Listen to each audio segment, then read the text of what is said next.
Assalamu alaikum, урматтуу биздин көрүүчүлөр. Манаке, буйруса ушул сиздер көрүп турган татынакай болгон колос сатылып жатат. Бунун күзүүнү караңыздар, дыйкандын машинасы өтө мындай тегиз, эч кандай бир урулган же болсо чириген жерлери жок. Андыктан алуучулар болсо, мынаке сырткы келбетине жакшыла бир көңүл коюп бир көрүп алыңыздар. Зазорлору да өзүнүн жайында, мынаке төрт дөңгөлөктөрдө жакшы, ходовойлору мощный экен. Моторлорунда май расход жок.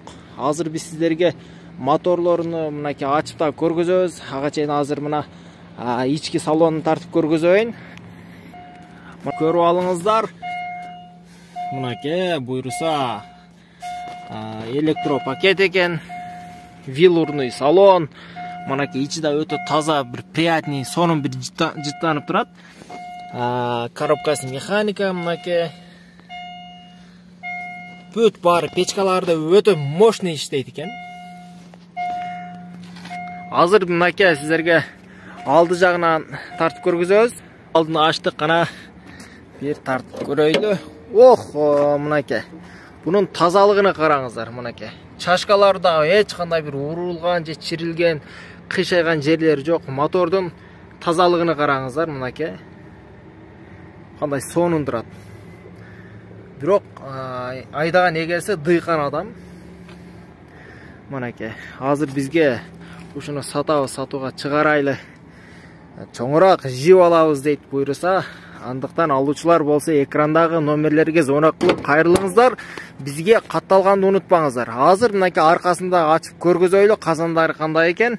Ал эми алуучулар болсо байланышканды унутпаңыздар. Толугураак маалыматты экрандагы номерлерден аласыздар. Азыр мынаке аркасын ачайлы, канаке көрөйлү. Мынаке аркасында кеңдигине караңыздар.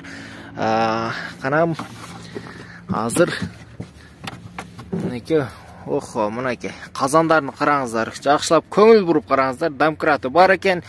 Урулган машиналар билесиздер, ичине кирип кетет, аны түзөгөндө дагы жакшы түзөлбөйт. Мынаке запаскасы бар экен, домкрат, баллон күлөч, бүт баары бар экен да, мындайча айтканда.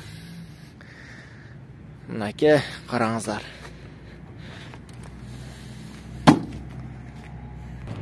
Урматтуу көрүүчүлөр, мынаке көрдүңүздөр. Алуучулар болсо экрандагы номерлерге кайрылыңыздар. Албетте сатам дегендер болсо дагы профилде биз номер бар. Андыктан кайрылып реклама кылсаңыздар болот, же сатуучулар сата турган машинаңыздарды айтсаңыздар, ушинтип сатканга жардам беребиз.